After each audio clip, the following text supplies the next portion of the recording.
lo normal, en una nación normal, sería que el Gobierno, el Estado, deberíamos decir, pues se negara a asumir una leyenda negra completamente falsa, hecha por los enemigos de España, que han interiorizado los separatistas. Pero claro, según la teoría del señor de Junts, no podríamos hablar de Chile o de Ecuador o de Bolivia porque están a muchos más kilómetros que Cataluña. Esta idea de que solamente se puede hablar de Cataluña si uno está en Cataluña, la verdad, pues no podríamos hablar ni del conflicto israelí-palestino, no podríamos hablar de absolutamente nada. Solamente podrían hablar los que están allí. En fin, en cualquier caso, el combate contra la leyenda negra no solo no se está dando, sino que además, por parte de ciertas fuerzas políticas, se está promocionando esa misma leyenda. Y lo cierto también es que con España nace la modernidad. España es la que hizo la primera globalización de la historia cuando Elcano continuó con el viaje de Magallanes y consiguió darle la vuelta al mundo. Fue la demostración empírica de la esfericidad de la Tierra. Y hasta ese momento no comenzó la modernidad. La modernidad histórica comienza con España. Y además no solamente comienza esta modernidad, comienza el derecho de gentes, con el ius communicationis del padre Vittorio de la Escuela de Salamanca.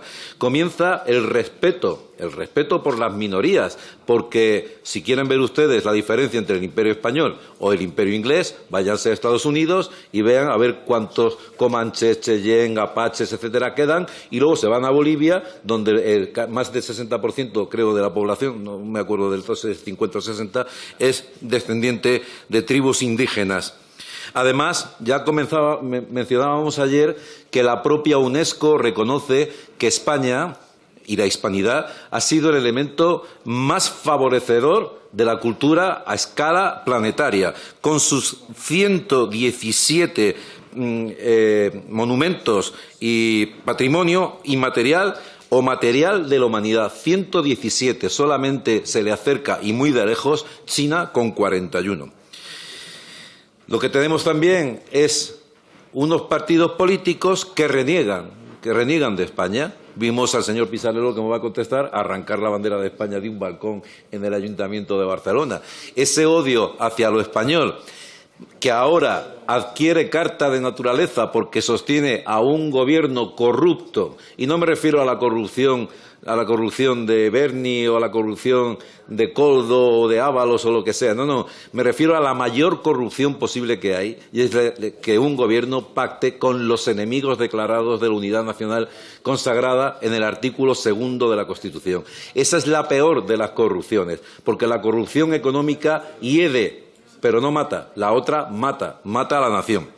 Por tanto, lo que pedimos, que no se va a aprobar, evidentemente, porque ustedes están en lo que están, es que haya una acción conjunta con las instituciones que se dedican a la historia de España y de la hispanidad, por ejemplo, con la Real Academia Española de la Historia, que no consultaron a la hora de hacer los currículums, cuando les dijo la Real Academia Española de la Historia que España no comienza en 1812, que mucho antes de eso ya era una nación histórica, que no es lo mismo que una nación moderna, que son el resultado de la Revolución Francesa y las naciones canónicas modernas, pero era una nación histórica, y esto se puede documentar ampliamente. Por tanto, es obligación del Gobierno de España defender lo que es la cultura española y defender la historia española de los ataques de terceras potencias que utilizaron la leyenda negra precisamente para acabar con el Imperio español. Recordar la suerte que corrieron las repúblicas sudamericanas, repúblicas prósperas, repúblicas que, tras su emancipación, intensificaron incluso, en el caso de Cuba es ejemplar, intensificaron sus relaciones con España. Y cuando cayeron en manos del Imperio anglo, se desangraron hasta estar en la actual situación, que además se ve absolutamente perjudicada por los gobiernos populistas y los gobiernos, entre comillas, pseudocomunistas del señor Castro en Cuba y sus descendientes, en esa especie de monarquía hereditaria que tienen allí, o no digamos lo que ha ocurrido en Venezuela. Es decir, el Grupo de Puebla y el Foro de Sao Paulo son responsables del empobrecimiento hasta niveles intolerables de países que, por ejemplo, Cuba en los años 50 doblaba la renta per cápita de España y tenía mucha más renta per cápita que algunos estados de los Estados Unidos. Hoy Cuba es uno uno de los países más pobres de Sudamérica.